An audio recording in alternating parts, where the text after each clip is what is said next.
if you really like do the Googles and go look, Joey Badass, and I'm gonna say it to the camera, Joey Badass bit Lute 100%. If you've got lyrics and you hit me with the punchline, I'm like, you know what I mean? If I get that sound, I know it's good. What do you think like is the actual sound for Charlotte? Oh, I named it at one point, was that there are women out there who are like, I'm okay, I'm one of them. I'm okay making the money, right? I need you to rub my feet at night. The people who love him are the white supremacist evangelical Christians. That's why he tap danced.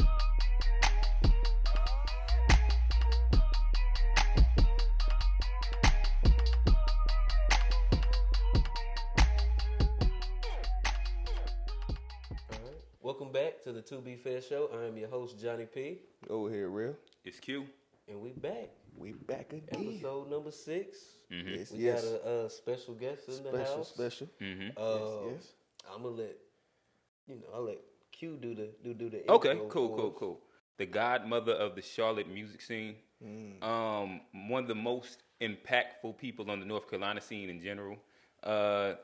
Owner of multiple different businesses, from record labels to stores. Her ear has produced some of the best acts, and truthfully, I think that a good 85 to 95% of whoever your favorite artist is in Charlotte has walked through the doors at, is it 8910? Yeah, 8910.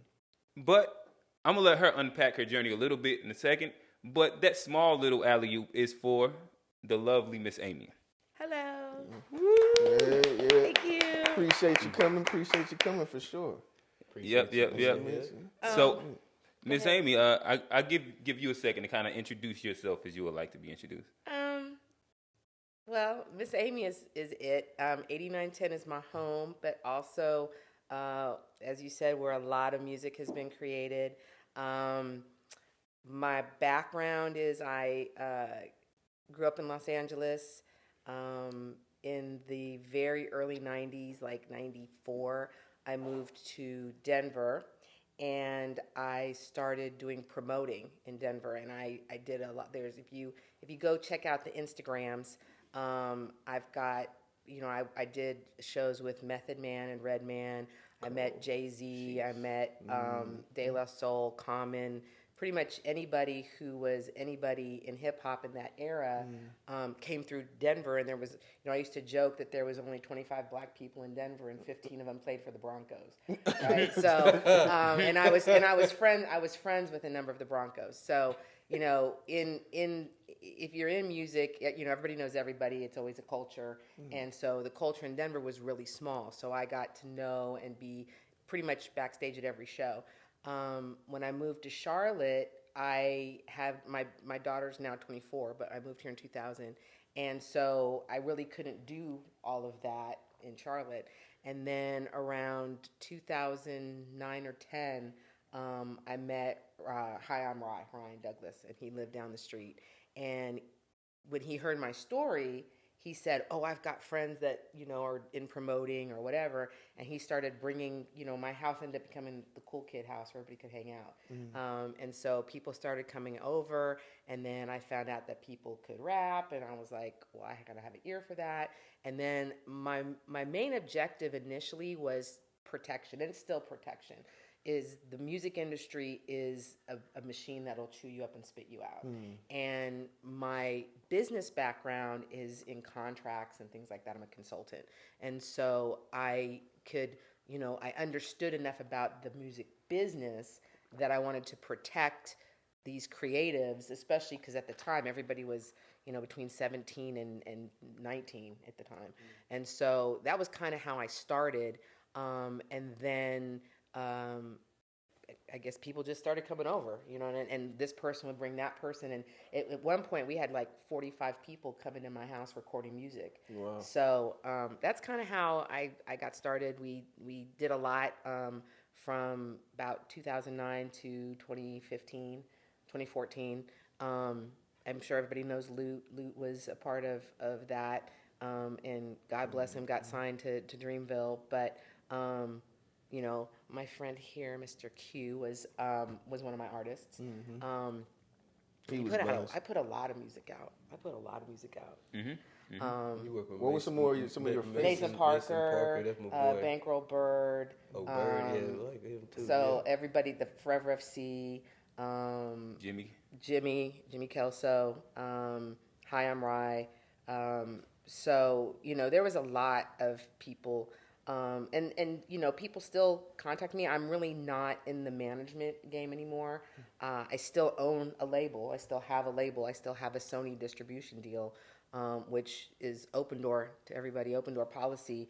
If you need distribution, I'll put anybody on with their own label, and it's through Sony, so it's kind of better than DistroKid. And I'm also willing to read contracts. So there's two people who I still unofficially manage, and that's Jamonte Agban and Callis. Okay, my brother Callis. Callis. Yeah, we all know him as Callis. Yo, he's a spitter too. Yeah, he's it's a handshake and a hug. But I've told him, and then I'll tell anybody, if you have anybody trying to sign you or anybody trying to do paperwork with you, let me read it. No obligation. You don't have to pay me. I'm not trying to get any money, but I don't want to see anybody get a bad deal. So still got that protection at heart. Yeah. Oh yeah. Absolutely. And then also Desi Stone. I'm working with her as well. But anybody who's got music, if they, I love to talk. So I'll educate, explain, tell you about split sheets, tell you about 360 deals, tell you about like all of the history of music in that sense. And I still have some connections. I don't really pull those cards anymore unless I really think something's worthwhile. But my DMs are open anytime, any day for anybody who's got a question, and I'm more than willing to help because I still absolutely believe in the Charlotte music scene. I absolutely believe in creatives. I think there's a lot of talent in this city that is unrealized. So yeah. So I guess I'll throw out the first question. Yeah. I guess more or less specifically during like your heyday, what was it that you would see in an artist that would be somebody that you would actually work with? Like, what is some things that you looked for back then? Because again, a lot of people walk through your door. Yeah. And like to an extent, you got to choose who you put your hands on in the scene. True. And I imagine some you did, some you didn't. Like, maybe not feeling you right now. So what were some of those deciding factors when it came down to someone becoming a Miss Amy artist? Well, what I tell people a lot is I grew up in a musical family. My parents, who adopted me, met in college as musicians. So I grew up with my father, both of them coaching, singing. My mother was an operatic soprano. My father could play any instrument, winds, strings, keys.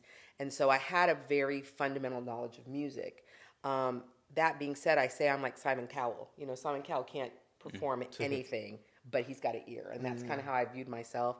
And then also coming up in hip hop, I really understood and still understand rap. And I feel like, it is the most complex musical form, more so than jazz music.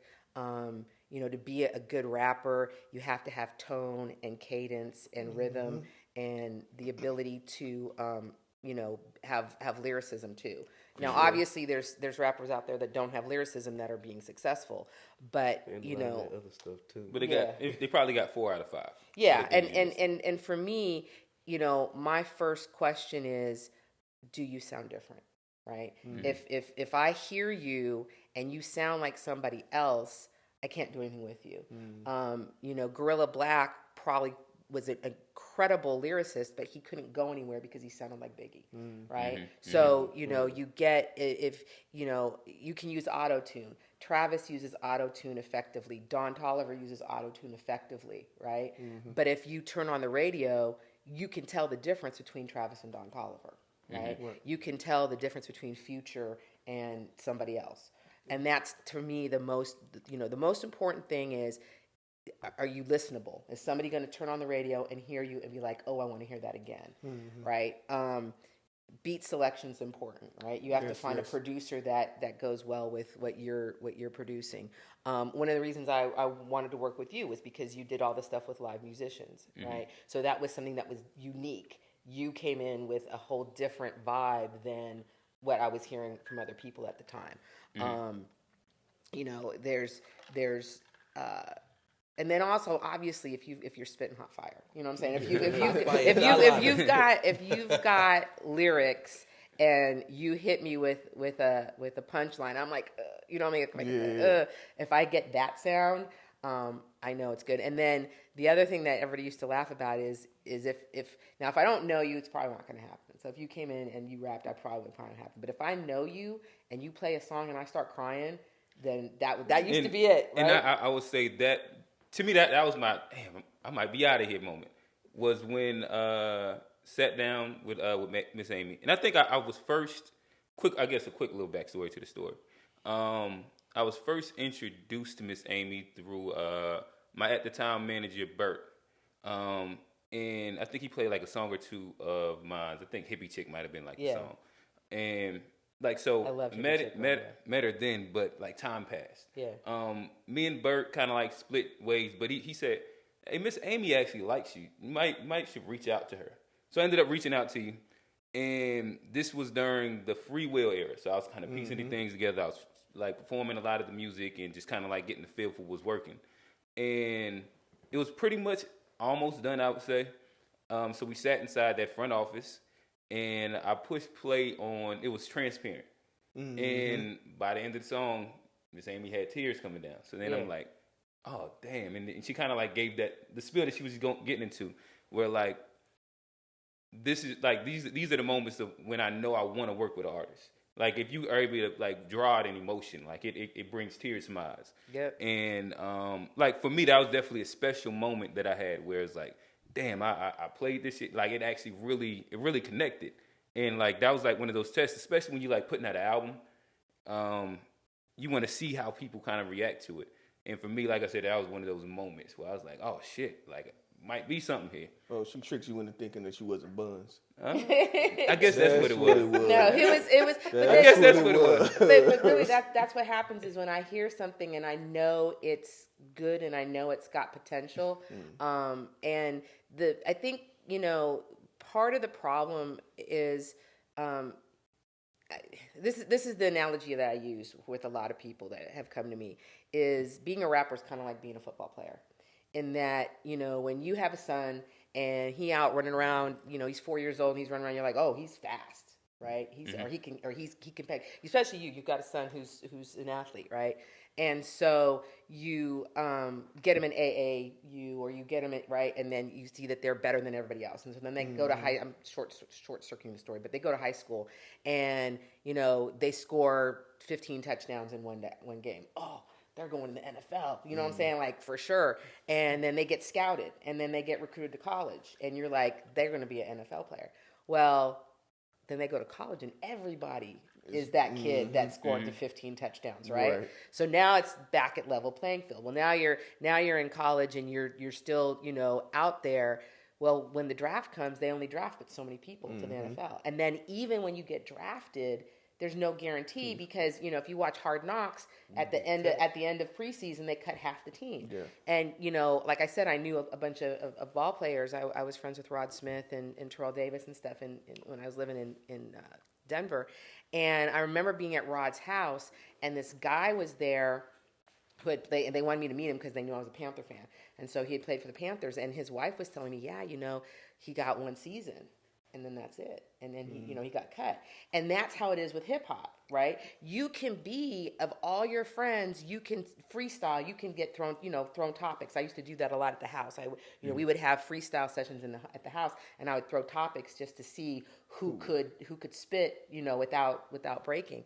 Jamonte Callis, one of those people. Oh yeah, he's phenomenal. But you know, you can be that kid that can freestyle. You can find a producer, but then how many other people out there are just as good? So then it becomes, you know, do you have that one little extra thing, whether it's your style, you know, if you look at Playboy Cardi or you look at, you know, I'm trying to think who else. There's other people who have definitive style choices that make them different. or Drake. Drake was not necessarily the greatest rapper of all time, but he had the whole Degrassi thing, so people knew of him already, right? The story with Lute. Lute happened to release a project right at the same time that J. Cole was being asked who was hot in North Carolina. And so Lute had just released his project. Two dope boys had picked it up, so it was kind of everywhere. And then the story Cole told me was that, somebody asked him in an interview, who's popping in North Carolina? And he called his DJ friend. His friend had said, hey, this week, like literally this week, this kid came out on Two Dope Boys that's out of Charlotte. You should listen. So it was just timing, you know what I mean? Yeah. And then the story was intersected in, it's a whole half hour by itself for me to tell that story. But, I feel like to be successful, there's all of these different elements. And you can be the hottest rapper out there and not be successful, and you can be trash and be making money. You know what I mean? So, if you ever get a chance, look up Razkaz, if you know who Razkaz is. Razkaz is, to this day, one of the greatest MCs out there. Lyrically insane, absolutely insane. But he was a West Coast rapper and did not have any backing in the West Coast. Sounded like he was East Coast. And so he was in the middle of this during the beef, and he couldn't be successful because nobody in New York would mess with him because he's from California, and nobody from New York would mess with him, right? So he had this problem. So that's that's one of the issues. I know I'm just going on tangents. I'm sorry. No, I got a. This is when it kind of runs right into my question for her. Okay. So my question was, you work with many different artists in the city, and I have a question: did you work with De Niro at all? No. Okay. I met him, and he actually came to my shop. I had a shop called The Corner, and he came to The Corner when I first opened. But no, I never really worked with him. There's a whole undercurrent story about that. But yeah. Okay, so my question was, what do you think is the actual sound for Charlotte? Oh, I named it at one point was lyrical trap because it was at the intersection of New York and Atlanta. So you had and again, this was 5 years ago, 10 years ago, whatever. But the beat process and a lot of the music and a lot of the sound that was coming was very Atlanta based, and you had a lot of Atlanta influence on the music, so it was very more trap-esque at the time. But you had so much influence from New York, so you had a lot of lyricisms, because at the time, most of the rappers coming out of Atlanta weren't saying anything. Right. You know what I'm saying? Yeah. And if you look at Migos or Future or that kind of, I equate, this is how it's in my mind. You've got riding the beat like this, which is Eminem style, right? And then you've got punching in like this, which is more Future style, right? And so at the time, the music had the punch in rhythm, but out of Charlotte, we were still, I say we as if I was rapping, we're still riding the beat, right? Yeah. And so what was interesting is Joey Badass came out at that time, and if you really do do the Googles and go look, Joey Badass, and I'm going to say it to the camera, Joey Badass bit Lute 100%. Are you talking about the pro era guy? Yeah. If you go look, there's a video. So Luke, going viral. So yeah, right. So Preston, one of my godsons, goes by Fresh Press. Preston did a video for Lute, and in the video, Lute's wearing the Charlotte hat, black hat. Right there. Yeah. Is it in there? Is the Charlotte hat? Oh, the Charlotte hat. Yes. It's wearing the Charlotte hat, and if you look at elements of that video and then you go watch Joey Badass's video, he bit the video frame by frame. That's crazy. And it's crazy because I've always said that the reason Joey Badass hit, Lute obviously became successful too, but in that moment, the reason why Joey Badass blew up and Lute didn't was because he was in New York and we were in Charlotte. So there was a lot of, if you go back and listen to the music that came out from my house, to this day I can still listen to it and it's relevant. Fire. All of it. Fire. All of it. Every project. Like if you go listen to Hi I'm Rise Friday project, thing was perfect. It was I will say I executive produced it, thank you very much. But it was oh man, hot. That proper 12. I know, right? The interludes and the way that the flow. I always talk about drop a needle on the record. I did that with your project too. That's one of the things I used to do. I used to executive produce the projects because I come from an era where we listened to vinyls, right? I'm old. So you put a vinyl on a turntable and you drop the needle. You don't want to pick that needle up to skip a song, right? So the whole premise of albums is to drop that needle and have it play it straight through. So what I used to do is I would take, whether it was Quint or whether it was whoever would bring me, I'd tell them, give me all your music. And then I would sit there and listen to the first 10 seconds and the last 10 seconds of every song and stack them to go that way. Or I would go through and do a theme. So with Friday, none of the songs flowed sonically. They all were produced by very different producers. But what we ended up doing is using interludes to make a story. So if you listen to it, that whole project is a story. It's basically Lute and Jimmy going to New York to cop and kidnapping Lute, and he's in the car. But like you have to listen to it. But the whole album flows like that. So that's what I used to do. Let me I don't know if that even answers your question, but no, I mean you answered it, and okay, because I'll go on tangents forever.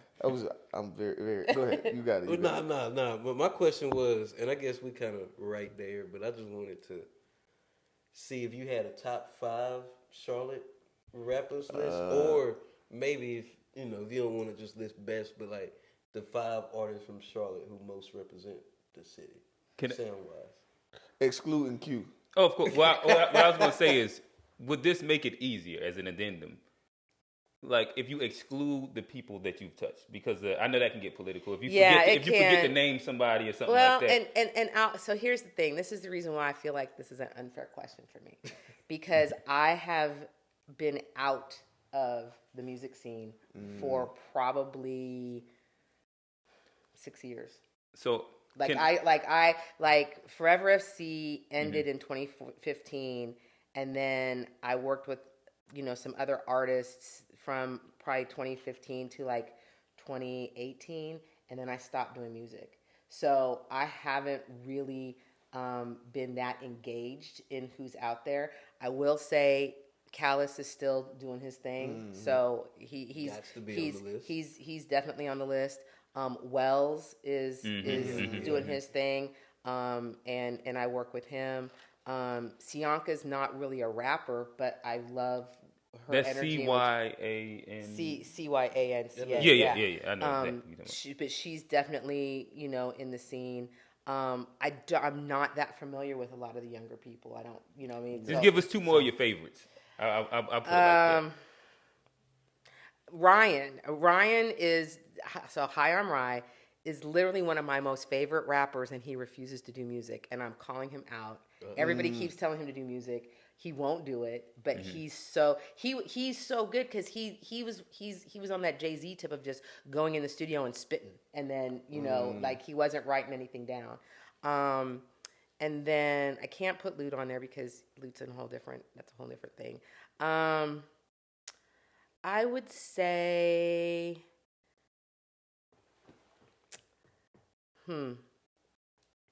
that's hard. What Elevator? Yeah, I love Elevator J. The only thing about Elevator J is that he's so Charlotte. You know what I'm saying? Like I would want him to expand out, but I actually like his singing better than his rapping. And I told him that. I was like, you need to sing. Because his voice is so unique as a singer. Like that Goody Mob soul. Yeah, definitely. And I felt like, if even like with Lute's an amazing artist. Like if you've ever seen his art. And to me, if you can't, if again, the pool of rappers in the world is so dense that if you have a talent above and beyond rap, don't rap. You know what I'm saying? Like you know what I'm saying? So with Elevator, he could have definitely on some CeeLo Green stuff, like completely amazing singer. And I felt like that really was a direction he could go in. Have you ever heard of Ruben Vincent? I think he came by I have heard a couple of his songs, and I know there's Petty Franklin. Oh yeah, I like Fetty. What is it? Fetty P. Franklin. Yeah, I've heard. He's one of my I've favorites. heard him. Nice too, You know, Ignorant too. It's ignorant, but I like it. I think that again, also what I like and what I know is good is two different things. Fetty P. Franklin, not somebody I like. That's not the kind of music I like, but I know he's good, and I know that he's he's got he's got the right elements, right? So there's definitely artists out there who I'm not necessarily. It's not something I'm going to play in my car. Dababy, perfect example. When he was Baby Jesus. And what's crazy is that my goddaughter did videos with him. Like, there's a lot of people in my circle that were in his circle, and actually a bunch of his people came by my house. And what's even crazier is I have a friend that lives in Switzerland that was like his cousin. I mean, it's just intersections, right? I knew that he had the potential to do something amazing, but I'm not a fan of his music because I think a lot of his stuff is redundant. And so it's like, for me, I always want you to be inventive. I always want you to, while you have a sound, you should always come up with something new to that sound. And, I think that's one of the things. Every one of his songs sounds the same to me. And so I don't feel like he's, doing something different. The other artist, this is not a Charlotte artist, but the other artist who, I think he's got something, but he keeps doing the same thing redundantly, is Certified Trapper. You know who Certified Trapper is? I'll look him up. He's definitely unique, but all his songs sound the same. So it's like when I first saw him, and I was like, oh, I kind of like. He's out of Chicago, I think, or Detroit or something. But then all his stuff was redundant. So I was like, if you're not being innovative and inventive with your sound, then people are going to get bored with you. And I think that's what's happened with Dababy, is that he's, he just keeps saying the same. His topics are the same. His beats are the same. His rhythm is, his intonation is the same. So let me ask you. I got one more question. Okay, one more question. Speaking of Dababy, yes, it's one of my questions I've asked a few people. In my head, because I was doing photography around, so I've been seeing you and all the different rappers. But in my head, it seemed like the scene fell off after he blew up. Do you see the same thing, or do you think there's any particular reason? Oh, I can tell you the reason. Everybody, it was who's going to be first, who's going to be on, who's going to get on, right? And that was whether it at the time was who was going to be on Two Dope Boys, which they are no longer. Now it's hip hop radio, or there's some other blog, or now it's the blog. Now it's the podcast like you guys. Whether it's No Jumper or whatever. There's who's breaking. Who's breaking artists. Changes, and I think that when 8910 was really in the heyday, which is like 2012 to 2015. The blog era. That was the blog era. And we had so many artists who's going to be on, who's going to be first, who's going to break, right? And that was a real conversation. I feel like we all had that conversation, like trying to be the first one to blow out the show. Yeah, exactly. And Lute did something, but Lute's path was a little bit different. Lute's never going to be a top Billboard 100 radio artist. That's not his goal. That's not his, he's going to have a cult fan base. He's going to have a solid fan base. But he's never going to be a crossover. That's the thing that Dababy did, is he crossed over. But I think that what happened is, just like people look to what's the Atlanta sound, what's the New York sound, what's the Detroit sound, West Side Gun. So West Side Gun is the cousin of my boyfriend, and so I knew of him. I mean, we went to South by Southwest, and he picked up West Side Gun in the car because he didn't have a ride. Like, this was, so this was way before he hit. When West Side Gun came out, he's the sound of Buffalo, right? So then now, the whole Griselda thing. So he's brought on a lot of artists, but they all kind of are now pigeonholed into that sound, right? Yep. And so I think that's what happened, is that when Dababy came out, the blogs and and again, 90% of what happens in hip hop is coming from New York, right? Decisions and all that stuff. Most of the labels are headquartered there. Most of the A&Rs are there. So the decisions are happening with a New York ear, right? So you have this New York ear that says, oh, Dababy is Charlotte. They don't look at J. Cole as Charlotte. They look at him as New York-esque because he came through Jay-Z. Oh, wow. Okay. And they may say North Carolina, but then you also have to realize that most people, when you say North Carolina hip-hop, they think P.D. Pablo swinging his shirt in it, right? That's a fact. Right? That's true. So you have this P.D. Pablo, and then people don't equate Lute to Charlotte. Even though he was rocking the Charlotte hat, and and he will sell anybody. He's from Charlotte. They didn't equate him to Charlotte. Where Dababy came out, and the industry said, "This is the box that you're going to be in, Charlotte." And the majority of Charlotte artists don't sound like him. Yeah. Right. If you look at again the 89-10 era, I'll call it that. If you look at we did a show called The Family Reunion.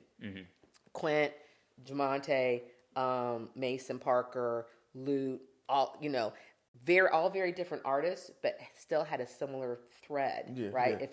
If you listen to all, and a lot of the artists that I've heard still carry that. You still have that kind of vibe, and I don't know if it's because of the producers that are here and the production that's coming through, but you still have a much more solid lyricism. And DaBaby's not a lyricist. You know what I'm saying? Yeah.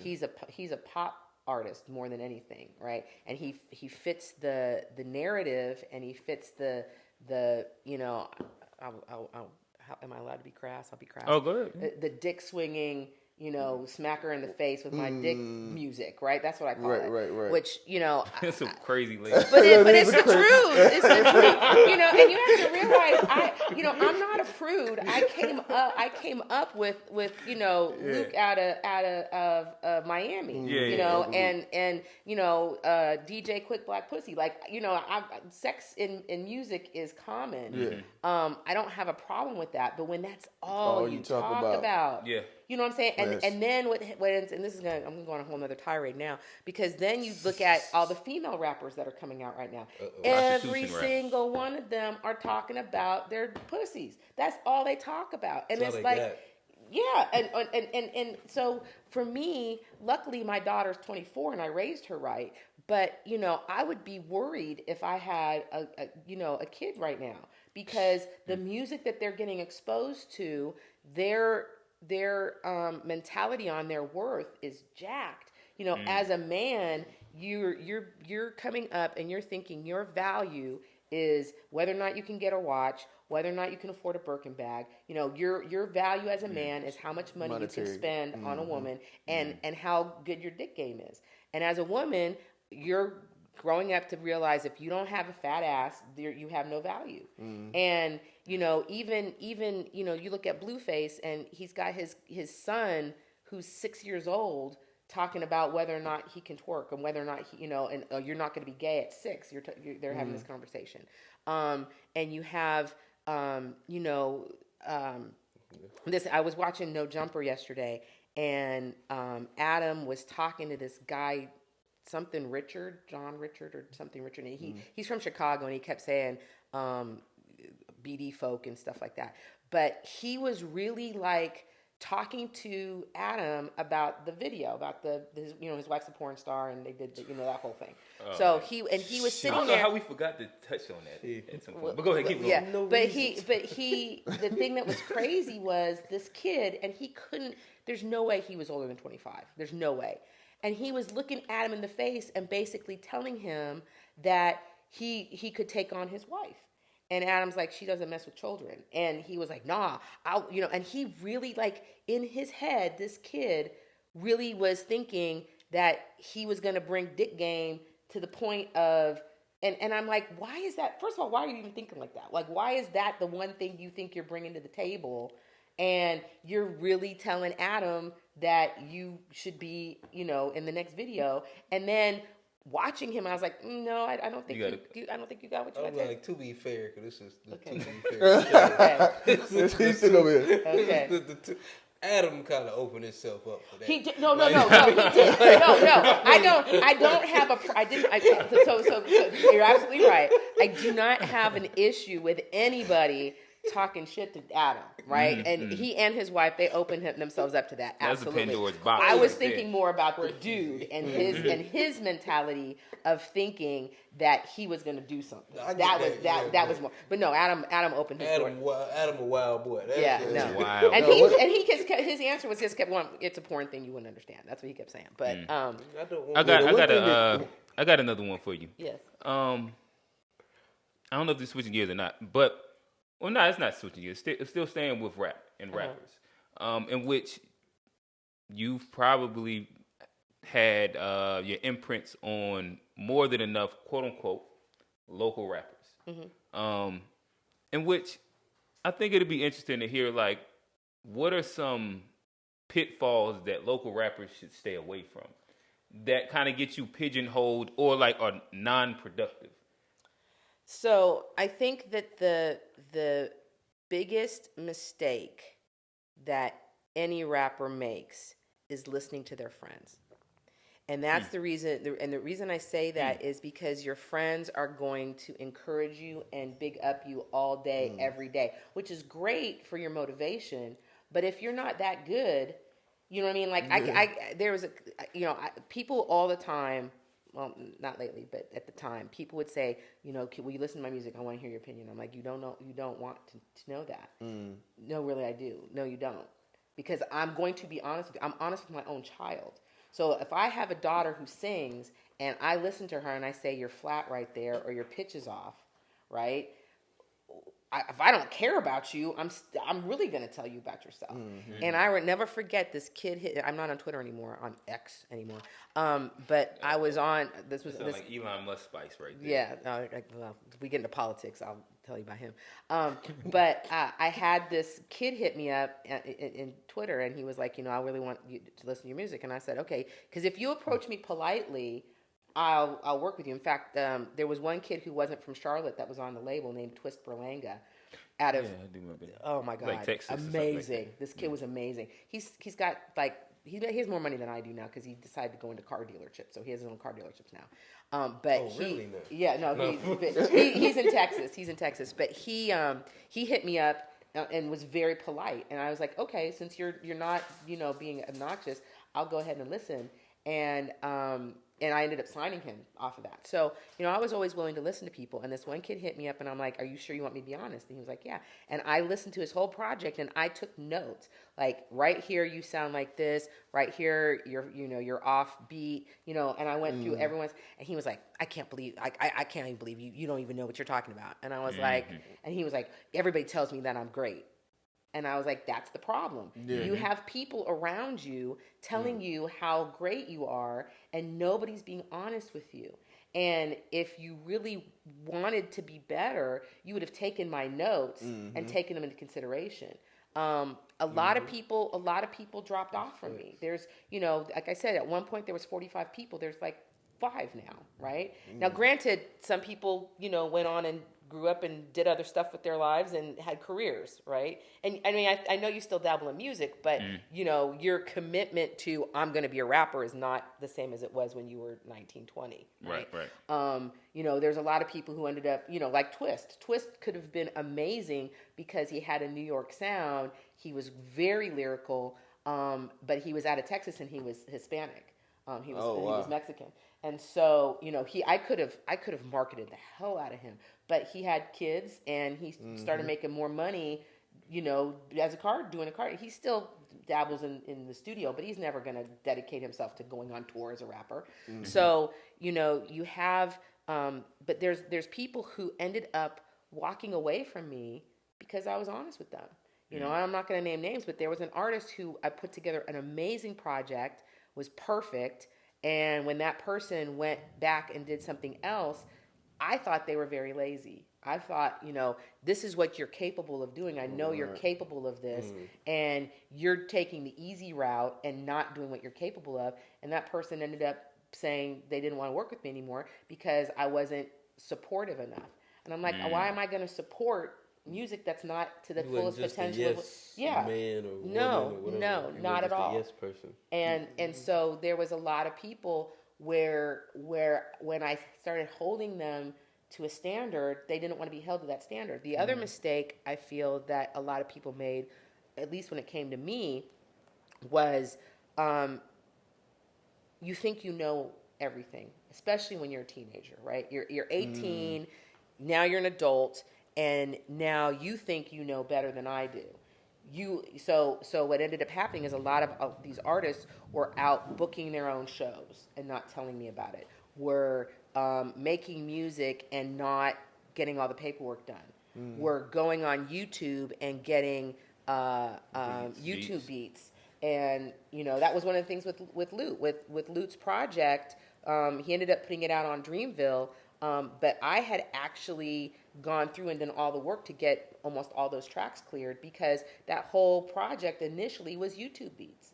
Because he was going on YouTube and finding YouTube beats. So, a lot lot of people. That was an era. Work for you. Yeah, but that's still it's still happening now. Yeah, and that's one of the things that I'll bring up the Sony deal. It's through a company called The Orchard, but Sony owns it. I cannot put music on that platform if I have uncleared samples. So I would tell. So I got to the point of I remember that being a thing for sure, because I wanted that Aaliyah sample in the back of Back and Forth. Yep, and we had to pull it. Mm-hmm. And Aaliyah for you, buddy. And I had now granted, if I wanted to invest financially, if I believed enough in a song, I would try to clear it. And I actually have a very good friend of mine does almost all the sample clearances for the industry, so I could have her help me. And I know how to get that done. But I'm not going to spend $10,000 on a sample clearance for a song I don't know is going to be a hit, right? Record labels are willing to do that. They've got the money to do that. I'm not doing it like that. But that was one of the biggest problems was you think you know more, and a lot of people didn't trust me. A lot of people did not allow me to do what I could do to get them where they needed to go. And, fact of the matter is, none of them are anywhere at this point. It breaks my heart because there's a lot of them. But I mean, hey, Miss Amy trying to break the internet. She's throwing it out there. But I mean, a lot of them were really, really good and could have gone, But when I lay out a plan for you and I say, this is exactly what you need to do to be successful, and you choose not to listen to me, then my hands come off, right? There's no purpose in me, and especially because at that there was a point in time where I was investing financially. I invested a lot of money into a lot of people, and my mistake was I got into it thinking I was a manager when really I was a label. Managers get paid. Managers don't invest, right? So I really was operating as a label, not realizing it. And I also was doing it out of a hug and a handshake and did not put paperwork. So I can't, I'm not going to blame anybody but myself for those mistakes and those things. But, I think that if an artist really wants to be successful, they have to be willing to trust the people they put in their circle. No, that's a fact. But I'm sorry. We're gonna have to get you back, because this is a really engaging. For sure. I'm locked in over here. One time I talked to somebody for 3 hours straight, and they didn't say I just was going. I was just you going. was brain dumping. I could sit here and listen all day. For sure. But I know we got some time constraints. You got an hour. I got an hour and a half. Go ahead and we not done. No, we ain't done. Yeah, Miss Amy gonna stick around. She's going to engage in the To Be Fair show a little bit as well. Get it, but I want to hear it go. Oh no, this was bad work right here. Like if we talking basketball, this was Kyrie handle work. Like, she was getting into it. All right, so Johnny, I got a question. I want to kind of tie two concepts together, and I'd love to get this illustrious panel's opinions. I think sometimes we get caught up in the process and not the outcome, right? In which, like, for example, as black people, outcome.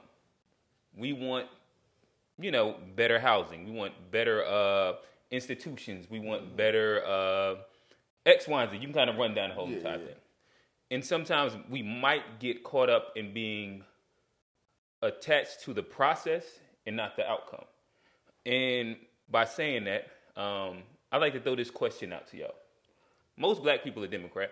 What would it take for you to detach from the process of being Democrat and go to whether you want to be independent, whether you want to go all the way over there and be Republican? So what would it take for you to become a Republican? I mean, I've already switched from Democrat to independent. So what would it take for you to become a Republican? I was going to outline the steps that took me from Democrat to independent first. Go ahead. Because walk your walk. That's the one that doesn't happen. And for me, it's just the more knowledge I done got, the more history, I done learned. I understand that. Well, it ain't a certain thing that anyone could do that make me think. It's some self-reflection thing. And the more I looked in and understood myself and just learned more about this country, the more I understood that neither one of the parties are really helping out the things that I want to see done in the country. And once I identified the things that I want to see in the country and the things that I think would be most beneficial, I looked at what both parties are offering, and I don't really see that within either one. So that was the first part of me moving from Democrat. Okay, was just understanding. I almost need you to unpack that though. You said that there were some things that you wanted to see that you aren't seeing being.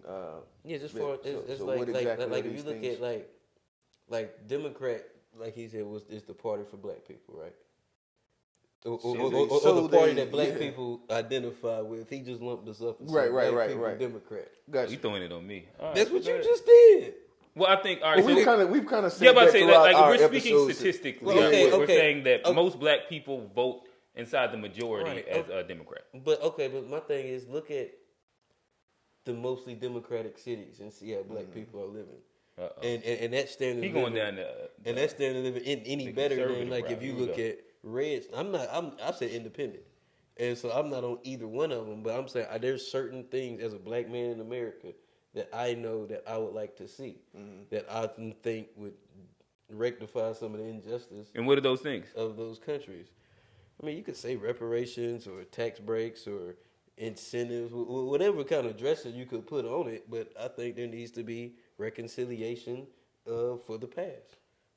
As a foundational black American, ADOS, whatever you want to call it, I think that's one of the ones I'd love to see. Okay. Outside of that, just even as a black person, I don't necessarily agree with I grew up in the black church. A lot of super progressive ideals is just not what I learned. So I'd have to be in the middle because I don't see Democrats representing what I necessarily foundationally grew up in, a lot of the beliefs, and I don't necessarily think the GOP is going to understand the blackness in my black struggle. So that's why until one of those shows an understanding or shows a willingness to listen to what black people want and what we really need, then I'm just going to be in the middle.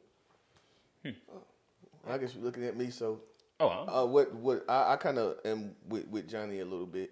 What I say is that, of course, growing up Democrat, like I said, he didn't answer the question at all either. Say again? He also didn't answer the question at all. He said, what would it take for him to I told you what make me. No, you said the question was what would make you switch from one side to the other, and you included independent, and I told you why. Oh, damn, I gave you an out route. Well, I mean, to me, it's not really. I guess that is kind of an out route, but to me, it's fairly similar. What I noticed that, like, as I've grown older, I'll start with where I was Democrat. It was literally, my moms and my pops. They were Democrat or are still. And well, my pops is kind of leaning a little bit, but for me, and then you remember what I was saying is that voting at 18, you're pretty much just voting whatever it is that your parents are voting, so they're just doubling up the vote. But then for me, I'm a big accountability person. I'm a big accountability person. I don't really like excuses. Military, so you know what I mean. They don't really care about your excuses. Anyways, I started to realize that I have a lot of very conservative views. I have a lot of conservative views, like the handouts and all of that stuff. I'm not pro handout and all of that stuff.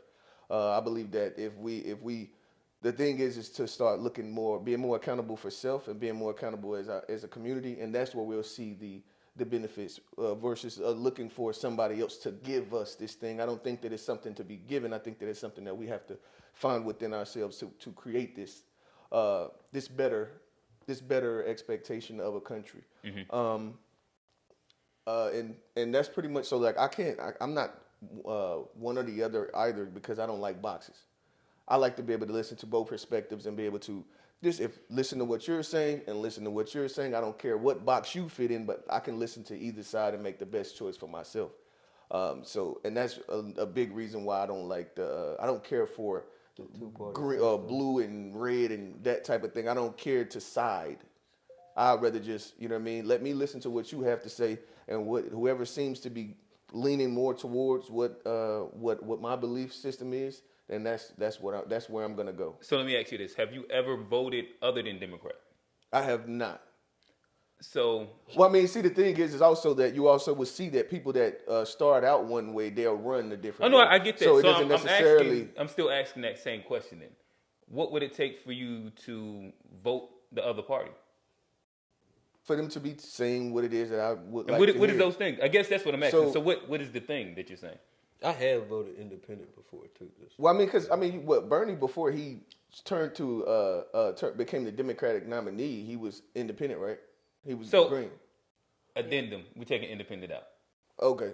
No cheat code. But yeah, so what would it take for me to? I've actually been listening to. I can't think of her name. It's a older woman that she's running Republican. I've been listening to her here recently. She's been saying some things like literally, it's going to be with this Ukraine war thing. Mm-hmm. I wasn't so much involved in the how I want to say like geopolitics. I wasn't so big in that, but now that with this Ukraine thing and the maturation of the way that I see things, the way that we handle these type of scenarios as they will come about, as far as whether we send the aid and get ourselves involved in things in that way, so that the way that you would geopolitics can sway your vote. Right. Geopolitics can sway my vote. I definitely want to hear. I want to hear some more about like the way that you think about policing. Like you start talking about defund the police, that's going to be a thing. That's just and then I hate the way Democrats come up with their slogans. It just sounds like counterproductive. Defund the police makes no sense to me, and then that ain't even really what you mean when you're saying that ain't really what you mean when you're saying that. That's not what they're not trying to defund the police. It's like literally soundbite things. I hate those types of things where I see where you're trying to manipulate. You know what I mean? Okay. The manipulative portion of the way that the Democrats been doing things, I don't like it. Of course, we got lies on both sides, but like we saying defund the police because you think black people are going to say, yeah, defund the police, but then within it, that's not what you're really saying. You just reallocate. Yeah, so I don't like those types of things. So that's I'll go either way. So policing and geopolitical. And education too. Oh, education. Education too is very important. I mean, I got a 2-year-old and a 1-year-old, so like where are we gonna go? You know what I mean? Where are we gonna go? But go ahead. Okay, so I'm gonna break it down for you. Uh-oh. Here we go. Okay. She gonna break it down. The government is not the problem. Mm-hmm. Corporations are the problem. For sure. Mm-hmm. We live in a capitalistic society. Yeah. Agreed. So you have to realize that, and this is the thing. Most people who I talk to, young people, don't understand how politics even works. Mm-hmm. You ask somebody, who's the Senate and who's, I can't tell you. So I have some people in my life who are staunch Trump supporters. Mm-hmm. If I ask them, what's the difference between the House and the Senate, they can't tell me. Mm. So you like Trump because he's basically a cult leader, they're just and you think that he's cool. It's cool to like Trump. Yeah, cockatoo. I'm not a fan of Biden. I think he's too damn old. For sure. But I voted for him because I was never going to vote for Trump. I did as well because I think Trump will take us down a path of dictatorship and will completely he'll do what Israel just did and completely get rid of the Supreme Court. So For me, I'm a Democrat. I'm a Democrat staunchly because I'm a bleeding heart socialist liberal. And I say that because I believe in the good of everyone more than the good of myself. Now, I make good money at this point. I'm older. I've established my career. Financially speaking, I should be a Republican because I should say I don't want to pay taxes. Blah, blah, blah, blah, right? But if we all live together, we all have to be, it's like being on a boat. You all have to row, right? If you sit back and say, I don't want to row, then the boat's not going to go where you need it to go. So we all collectively, so I don't believe in communism. I don't believe in socialism. I believe in unification of the people, right? And I think that the majority of our politics are influenced by corporate interests on both sides. For sure. Now, the politician who I would vote for any day, anytime is AOC, Alexandra Cortez. I love her because I think she gets it. But we'll see if she gets jaded as she gets further in. But like, I don't believe when you talk about being conservative, I can't stand religion in politics. I do not, whether it be LGBTQ rights, whether it be, abortion rights, any of those things, you are putting your religious perspective into your politics, and I don't agree with that. I think there's places for that. If you want to go to church and you're religious, go to church and be religious. If you don't believe in abortion, then don't have unprotected sex. I mean, some of this stuff is very easy and casual. Right. If you are not supportive of LGBTQ, then don't be gay. But you can't. I think that when we have politics that derive laws that impede people's freedom, right? To me, freedom is anything that doesn't hurt somebody else, right? Being gay does not hurt anybody else, right?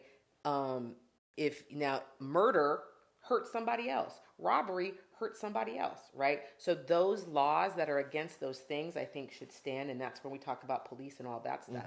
But I think that there's probably right this second today, there's nothing that would make me be a Republican. However, what a Republican is today versus what a Republican was 50 years ago or 100 years ago, if you know history, Abraham Lincoln was a Republican. The Republicans were the people, were the politics, right? And even Nixon, right? Nixon did more for civil rights and for diversity than a lot of other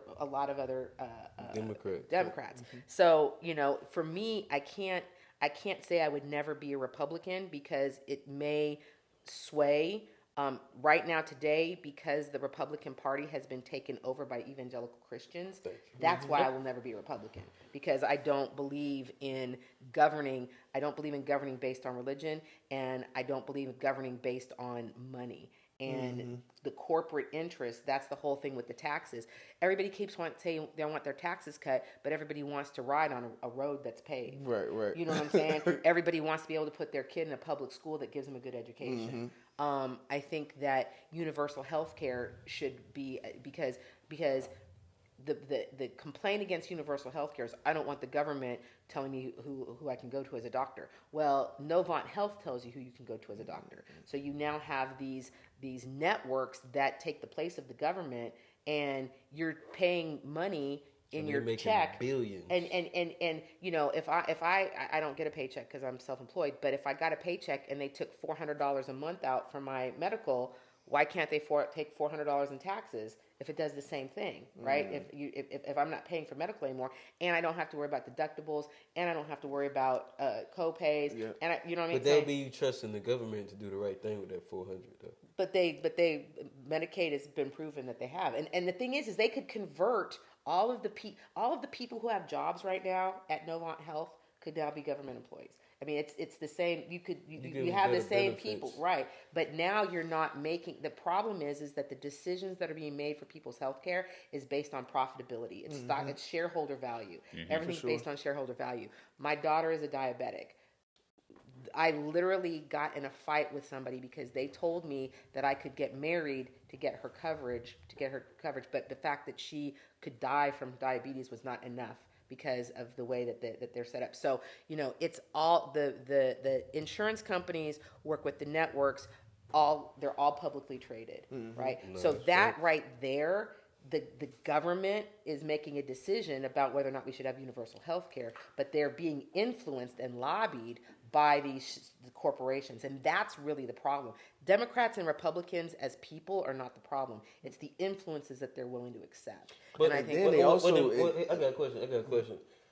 So you're saying that the Republicans there's certain influences that the Republicans, but wouldn't the same be true for the Democrats? Like, aren't they being influenced? Aren't they getting billion-dollar contracts and? But I From think especially that when you go to like Super news PACs. and like CNN, and you don't Well, think the yeah, stuff that but I they're think putting on CNN. I do think that there's financial impacts, but I think that the core difference between Republicans and Democrats is Republicans are for self and Democrats are for the people. Democratic policies are more socialistic. Democratic policies are more about helping, and I understand what you say about handouts. I don't think anybody should get handouts, but whether it's taxes for roads, whether it's universal health care, it's about what's good for the country and for the people of the country, where Republicans are at this point. And again, I think the Republican Party is vastly different today than it was even 20 years ago. This is based on principles. But they don't pay taxes, don't have. What's hilarious is they say they want less government. They always say they want less government. But what is abortion rights?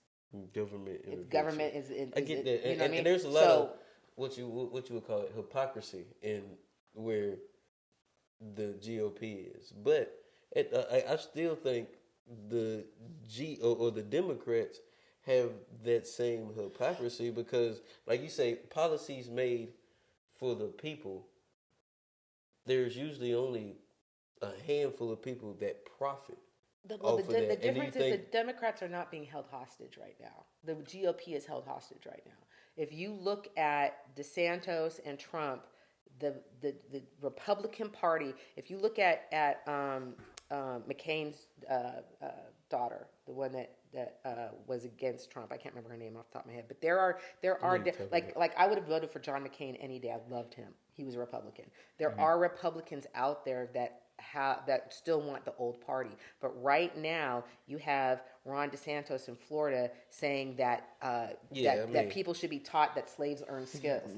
Yeah, no, they That, you know what I mean? Like, and that's crazy. so Like, so that's the GOP, crazy. the Yeah, GOP that's is crazy. now the GOP right That's today is the party of white racist supremacy, White supremacy. evangelical Christians. That's who's leading that. And Donald Trump is he just wants to be popular. He doesn't care. He actually doesn't care at all. I agree. Right? And if you look at he was a Democrat way back, and then he got popular with the Central Park Five, and then he started then when he said, "Oh, all Mexicans are rapists," then that's he wants applause. Crazy. So the people who love him are the white supremacist evangelical Christians, and that's the GOP is held hostage right now. So any good that the GOP possibly could do is not going to happen because of that. And I will say, I do think that, one, you made a valid point where Trump kind of does have the Republican Party almost by the balls, like to where, like, even the candidates right now for president, they're scared to say anything that goes against him in any way or capacity. Any Trump supporters in the House that might want to rebuttal against any Trump talk? I'm not a Trump supporter, but I did believe when he was in office, I believe that black people could have got more under Trump than we would have gotten from anybody else. Because Trump the type person. He gave HBCUs Trump, money. I know. I'm saying Trump the type person that he just wants you to pat him on the back. If you make him feel good about himself, he'll do anything for you. And so I think that he would have gave anything.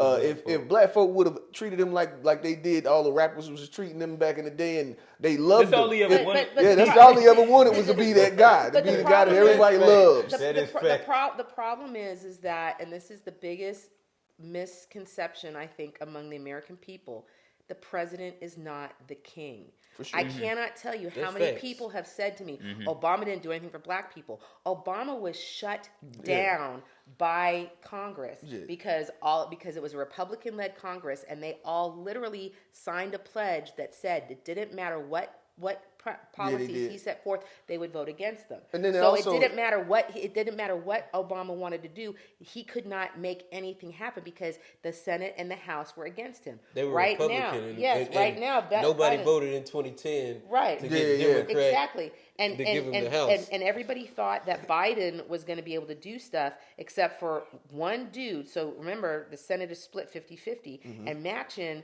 is a Democrat, but he kept voting Republican. And so, so what ended up happening is nothing could get passed. So until we have a government that actually works in concert together, nobody's going to be able to do anything. And so, and especially because they only have 4 years. So, it's hilarious because people say, oh, Obama didn't do anything. Obama fixed everything that Bush messed up. Then Trump came in and Obama laid all of this foundation that Trump was able to ride on, and then Trump tore everything down. So Biden's coming in and he's having to So if you don't have a Congress and a Senate that works well together, you're never going to get anything passed. On top of that, Trump put in over 250 conservative judges. So now you have all these judges. He murdered that. Yeah, and he murdered the. That's the thing right there. And so then, if you even look at the Supreme Court, right? Mitch McConnell would not allow Obama to nominate a Supreme Court justice, but then as soon as Trump came in, they let him. Right, so there's a lot of. It was talking about it was a time period because of the fact that he was on the back end. Right, somebody else retired that let Trump get an extra one. Yeah, that let him retire. And that let him get an extra. If she would have just held out for a couple more years, Biden could have got elected. But that, and so when people sit there and go, "Oh, Trump's the greatest president," or "Oh, Obama," you can't say that because it's not just the president cannot make declarative statements and have them carried. I got one more question, and because you on the roll, I like where you at. I really like where you at. You making a lot of sense. So, and this is something I've always talked about, and I want to kind of throw it off you and see what Johnny ain't gonna let me go. You can. It's gonna be quick. I'm gonna be quick. But do you think a legitimate third party would help or hurt the current situation? Right now, today, it would hurt because it would split the vote. Yeah. And that's the good thing about what's happening in the GOP and the reason why Biden was able to win and will probably, I hope he doesn't run again because he's too damn old. I want somebody else. But the thing is that the GOP is definitively split right now, and there's enough. What's funny is that it's become so evangelical Christian that there are like I know a guy that I worked with who said he voted for Trump but he wouldn't again because of the whole Stormy Daniels thing, right? So I think that there are people who are so conservative that they wouldn't vote for Trump. So the GOP is actually split. It's split between reasonable Republicans who don't want to vote Democrat and crazy and so I think that it's going to get split. Ron DeSantis, I don't think Ron DeSantis can carry it any more than Trump can. Would you say? I got a question. Would you say that the Democrats have a very similar split? I don't. The problem is that there isn't a candidate right now willing to go up against Biden. There should be. I think the only one that would have a shot at it. Bernie's too old too. I think that AOC, if she was old enough, could do it. There really isn't anybody, and Kamala, nobody's going to vote for her to be in. So they don't have a solid. Is Kennedy? Is he trying to run? No, he's running as a Republican. Oh, is he really? Yeah, but he was a okay. All right. But no. I honestly think that what's hilarious to me is that the reason why nobody wanted Hillary was because Trump had that whole, her email servers and what he's done with the archives. He's Benghazi was kind of tough. But he's so far. But that's the thing, though, is that like why don't somebody start to lock him up? The right. way he was throwing up the right. but the thing too is that people oftentimes want to point a finger at somebody, and that person was not in control of that decision. You know what I'm saying? Like they might have been around. Another good example. People bring up Biden and 3 strikes law and Clinton. Both of them have apologized and said that it was the absolute wrong thing. They never should have done it. But if you actually know what happened, there was a lot of context there was you have to realize they stack bills. Right? So what they do is they take a bill and then they put all this other stuff underneath it, right? Well, there was a portion of that bill that was for domestic violence and protections against women, and there was a whole bunch of really good things in that bill. So part of they passed that bill with that in there because there was so much other stuff they wanted to get passed that was good, right? And so that's the other thing too is that a lot of times these bills, the Obamacare. When Obamacare first came out, it was beautiful. Yeah, it got they said it completely was gutted. It got completely gutted, and to the point where it's horrible now, right? But it was sabotage. Yeah, but that's what they do. The Obamacare but that's shit, what they that do. was straight sabotage. They That's knew what he they had a do. good plan. But Go ahead. Okay, all right. But I'm sorry. Oh no, you good. We play around, but all right. So for me, if I was to say what could possibly, and I voted independent last election, and that's kind of where my stance is in general is that you have to win my vote. I try not to be tribal to any process, i.e. But it's more or less the outcome, and typically the outcome is: do you have my best interest and then my people's best interest? And if I believe you do have that, you can win my vote. Right. If not, I'll vote independent and go with somebody that I think is probably something. You know what I mean? But I would say education. Education is one. Finance, equity, and autonomy. Those are probably like my four things that I would say in general. And I guess like a quick tangent of why I do stay fairly independent is because I think that on the extremes of both sides, like they're about as worse. Where I think far right want to say nigga again, and I think that far left want to treat black people like they toddlers. And I think that to me, I kind of like get turned off on both of them. And again, I also don't have enough of a tribalistic feeling to either one of them to where I will listen to either side.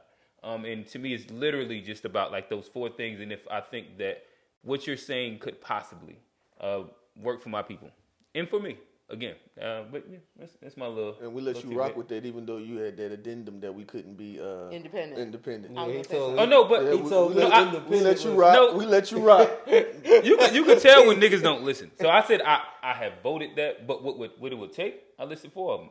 Y'all was trying to skate around and just be like things for me and the things I like.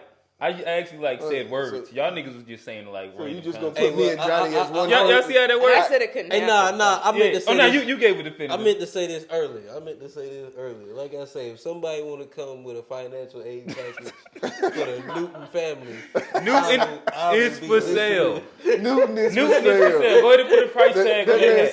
That's what he's telling you right now. The facts. It's a financial aid package. Right. That's what it is. Need the same package they send to Ukraine. All right, fellas. My questions for the week is going to be: what do you think the result of the gender war is, and do you believe that it is a distraction? I can give my opinion unless you want to hop in. No, you go ahead because I got a lot to say. I'm gonna let you go ahead. Okay, got you. The first question was, what do I think the result of it will be? Is that the first part of it? Yes. I actually think maybe the result will be positive because I think that eventually everybody's going to realize that they need each other, and that a lot of the shit just stupid. But right now, it takes a little bit for like people to understand that certain things just don't make sense. And do I think it's a distraction? I would say yes, because especially specifically, like most things that I talk about, it's going to be kind of like it's going to have a black framing to it, and I think the reality is that the black community since, like we can say 1960s or so, has been fractured. And we can go through a bunch of reasons why, X, Y, Z. But what we do understand is that the black family and the black community working together is probably like the best and most important thing that we could push for. Mm-hmm. So I think us working together is probably like at the highest piece of importance. And the reality is that in 2023, as a black community, if we just go the law of averages and what everybody makes and what everybody does and what everybody needs to actually have sustainable living, we need each other. Facts. We need each other as a family unit. We need each other as a community to build. And to be honest, most of the things that are being said and where the conversation lies at, I think that it's unrealistic shit. Is usually talking for like top 1% women and top 1% men, where like the average person is unapplicable to it. Yeah, I mean, the ultimate result is going to be that we're going to figure out that we can't do it without each other. Mm-hmm. Like, I mean, a world without women, fucking crazy. Oh, yeah, get out of A here. world without men, fucking crazy. Like, so at the end of the day, no matter how it goes, the ultimate result is we're going to be like, oh, shit, we need each other. Mm-hmm. Is it distraction? Of course it's a distraction. If the ultimate result is we need each other. Like, if I want to have a kid, guess what? I need a woman. Right. And if I want that kid so to have his anything best outs- outcomes, We need we both of us. need a two-parent We household. need both. We need both of us. So anything outside of that is clearly a fucking distraction. Now we could ask why it's a distraction. Who's making the like? There's deeper questions we could go, but is it a distraction? Absolutely. And that's all I got. And I'm gonna go really quick, and we're gonna let you wrap us up on the topic. So I think the result. I agree with what y'all saying, and I'm hoping that is very much sooner than later. One thing I think is also I think everything is going to come back around full circle where we're going to have these ideas that they're trying to push as acceptable. They're going to go right back to where they were as unacceptable, and you're going to be looked as what you was looked as before. That's going to come right back around, and it's just we're going to readjust ourselves and reconfigure the way that pretty much realign ourselves with a lot of the morals and things that we had prior to this new thing that we got going on right now. And of course, like you said, it is a distraction. I didn't think about it the way you said it because it's got to be a distraction if we know that the absolute answer is for us to be together. It's got to be a distraction. And then why do we think social media is real? Like these conversations that these people are having on social media, we really keep regurgitating these things as if these are real things. It's like, it's crazy. It's flabbergasted. But we're going to go ahead and let you take the floor, Miss Amy. Okay, so I'm going to put y'all on your head. So social media is real because it's people, right? So you can't say social media is not real because there is a person posting. We are people, right? Okay. We're making capping though. But that's their reality. Okay, so that's one. Number two is you have to realize that society of today is not society of the 1950s, is not society of the 1800s, is not society of caveman days. Right? Okay. So I brought up the Barbie movie. It's actually a very good movie. It's actually it's not at all what you would, it's not what you think it's going to be in your head. One of the things that Margot Robbie talked about, and one of the things about the reason why Barbie is such a cultural phenomenon is at the time that Barbie came out, Barbie could be an astronaut, Barbie could be a doctor, Barbie could be whatever she wanted to be, right? In that moment, women could not own credit cards unless their husband signed for them. Women could not own property unless their husband signed for that. So within a generation, right, 2 generations from my parents, women were not equal at all. If you go look at Leave It to Beaver, and granted this is white, but still, black people emulated white people on TV. The father was the breadwinner and the mother stayed at home, blah, blah, blah, blah, blah. Well, we're in an age now where, as I was talking about before, the predominant graduates of college in the black community are women, right? So statistically speaking, more black women are graduating college than men. More black women are getting careers than men. So you have this offset of I will say the cultural demonstration, which is music, right? So you have all of these female rappers who are like, I need a Birkin bag. I need my man to have money. I need him to pay for my nails. I need to pay for my hair. I need him to pay for all this stuff. But then men are not in a position to make that kind of money necessarily. Women are the ones who are making that money. On the flip side of it, you have who's taking care of the kids. So there's a shift that needs to happen in order for this war to go away, and that shift needs to be the definitions of stereotypical behavior need to be thrown out the window. Whoever earns the money earns the money. Now, granted, if I'm dating I'm 5'5". If I'm dating a man who's 6'4", I'm assuming if somebody breaks in the house, he's going to be the one to take that person out. I'm not going to, you know what I'm saying? So there is some stereotypical behavior that's just inherent by physicality. Men are built to be protectors. That doesn't mean they have to be providers. But yet, most men grow up believing that they have to be a provider and that their value to a woman is as a provider. And so, I've encountered a lot of young men who have said, oh, nobody's going to want to date me unless I've got this money. Which is not true, because I think that there are women out there who are like, I'm okay. I'm one of them. I'm okay making the money, right? I need you to rub my feet at night. Right? Like that's the value you bring is, or I need you to take the kid. I need you to take, if I'm on my feet all day, but if I know you didn't mean it like that, but that was funny. But it's true. I like a good foot rub. You only good for rubbing my feet. I like a good foot rub. But or taking the kids to school. You know what I'm saying? If I've gone to college and I've made a career for myself, why because I'm a woman do I have to give up my career for you as a man, especially if you are not as can't career earn oriented. as much. Exactly. So the gender war, I think, is very, very couched in two things: music and historical gender stereotypes. And I think that and part of that's religious, but I think that if we look at I as a person bring this to the table, and you as a person bring that to the table, and we balance each other out to make a family, that's what should be the focus. It should not be, and this goes true as well into LGBTQ relationships, right? I think that people sit there and say, there's a lot of animosity towards gay people because of, again, the stereotypes. And I think that if everybody is free to be who they want to be, regardless of their stereotypes, they're free to love who they want to love. They're free to have the job they want to have. They're free to earn the money that they want to earn. And if, as a woman, I want to spend all my money and buy my man a Birkin bag because he wants to have that as a backpack, you know what I'm saying? Like, I should be able to do that. And, and I think that's where that's where the war is in forcing people into boxes and making them stay. And it's not one or the other, it's both. I think men are forced to live in a certain box and have certain expectations placed on them that are not fair. And I think women have certain expectations on them that are not fair. And then you add music and the sexual aspect of music. Movies. And movies where people think, more so music than movies. I mean, I think movies have an influence, but I think that,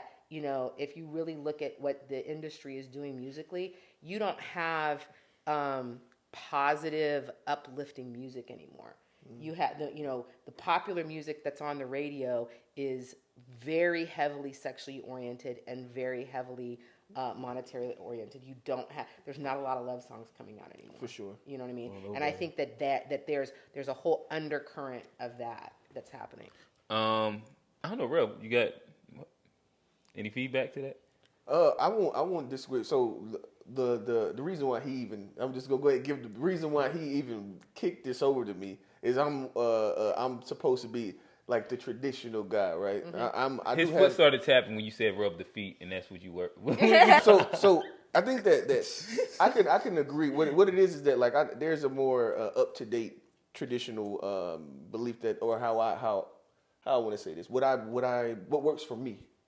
So, and that's the thing, like what you're saying is like literally it's one shoe fits all kind of thing. It's literally what works for you, works for you, works for you, works for you. And so like, and that makes sense. You know what I mean? So the boxes that where, he's the six figures and all of these different things is like, I mean, first, then it's even more intricate than that to find somebody that meets all of these qualifications that's going to like you. Right, exactly. You know what I mean? But the one shoe fits all idea of the togetherness that I don't think that will be something that will survive. In general. I don't think that will be something that will survive. But I definitely, for me, I won't be a guy that would like because that's not my what do they call it? That's not my ministry. I'm not a nurturer like that. I'm not like that's not my ministry. I've always been you know what I mean, the protector, provider, those what do you want to, however you want to call them, those archetypes. Traditional or those roles they work for me. Why? That's just been what that's what I was raised on. That was what I was raised on, and it makes me feel empowered. And My that's my ability point. to do that is what makes me feel like that makes me feel empowered myself. No, and I respect that. I think what I'm saying is that I feel as if our society has bred that. That's how you were raised. That's what you just said. For sure. I was raised by very strong women, which is why I'm a very strong woman. And to my detriment, and one of the mistakes that I made is I made a conscious decision to have a child as a single mother. I knew I was single. I was not dating anybody. I was not, and I literally, basically, when I started dating, I was like, "Hey, I'm up for having a kid, so it's on you." And I proactively wanted to have a child, and I really didn't care who the father was, whoever, and I ended up having my daughter was definitively planned. Her dad knew what was happening, but we were not together, and that I made a huge mistake in not thinking, to your point, that there needed to be two people in the household. Now, did he need to be the breadwinner? But I should have, there's a lot of things about who she is as a person that we struggle with because she didn't have a father in the home. So I'm not saying in any way, shape, or form that men are superfluous. Is that the word? No. Not needed. I was trying to use a big word. Not needed. And there is actually the word. I'll look it up. Superfluous, I think, is the word. But I believe that men are just as equally as important as women in a home, in a family. I think what's happened is, if you brought up Andrew Tate demeans women. There's a lot of things. I've watched almost everything he's ever done because my boyfriend is a huge fan of his. So he also likes Trump, so you go figure how we are together. But I've watched a lot of. I think sometimes opposites make for fun stuff. Well, but I've watched a lot of the things that Andrew Tate has to say, I actually agree with. I think there's a lot of points he makes.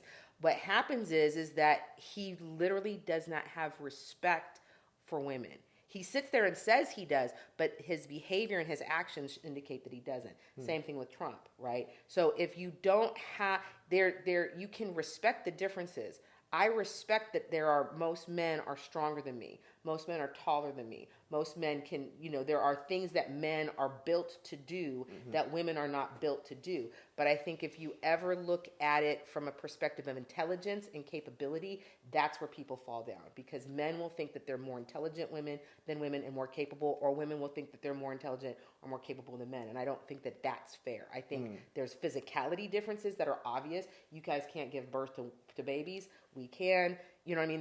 There's certain things that are just, that's the way it is. But I think that what happens is a lot of times when men will believe because they have physical superiority, therefore they are superior. Women will think because they are more nurturing, therefore, you know what I mean? And I don't think that that's fair. I think that's where our society has to shift, because that's what drove everybody in the 50s. That's the reason why you had all of these very antiquated ideas of women can't handle money, so men have to be in control. A lot of that stuff, I think, is antiquated and needs to go away. But I would never imagine, I wish I would have never imagined that I could be the only parent for my child, because that was a mistake that I made as when I was young. And I don't believe that now. I think that kids need a balance in their life. No, it's fine. I agree.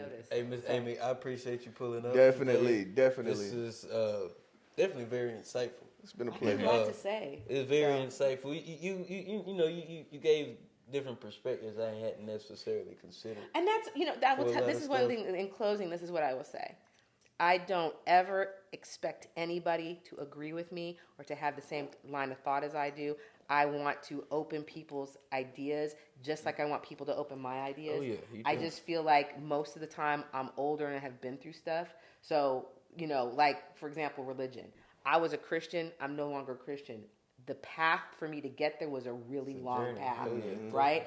But where other people are still starting their journey. I meet people and and they feel like they're going to tell me something, and I'm like, I studied that. I studied supreme mathematics 25 years ago. You know what I'm saying? I was going to be 5%. There's a lot of things I've gone through. Shout out to the poor righteous teachers. Poor righteous teachers. There you go, right Knowledge, born, and wisdom. there you go, right there. That's there we go. Yeah, the port was based off of But that's a good example, right? Is where I was to where I am now took a very long path and took a lot of conversations in my mind being opened and me learning different things. And so really when I talk, it's more a matter of giving people an idea to go do their research or to go out. I don't ever speak with the intention of twisting anybody to my will. So Tell before I do my thing, yes. Where can the people follow you? Where can they I'm keep in pretty much contact with only you? on Instagram. It's Amy Bugoudi, Bugoudi on Instagram. That's the best place to find me. You can Google me, because if you Google Miss Amy Charlotte, you'll find out all the stuff. Goodies. That's where all that, because I've had other interviews and articles and stuff. I used to own the Corner. It is no longer around, so I kind of don't have anything else to plug. I don't have any plugs on anything else.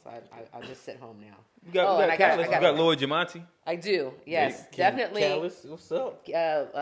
Lord Jamonte Ogman, Wells, Desi Stone. Those are the three people who I'm pretty much working with right now. But again, and if you have any questions about musical stuff or whatever, I'm always willing to talk about that. Hit her up. She got some jewels for you. This was a very insightful episode. Thank you for having me. Thank you for coming. We appreciate you pulling up. Thank you for coming. Before we get out of here, I want to tell the people, follow us on Facebook, Instagram, TikTok, and Threads. It's the To Be Fair Show. Hit the notification button, subscribe, check in to F It Will Do It Live. Give us some comments. Let us know you want some music, reviews, whatever. Johnny's also being bashful because Miss Amy is here. Was you gonna plug your OnlyFans? No. We ain't doing that this week. We ain't doing that this week. You ain't gonna. Oh, all right. I ain't know. Oh my God, that's the funniest thing ever. I am your host, Johnny P. Oh, wait, real? It's Q. We out. We out.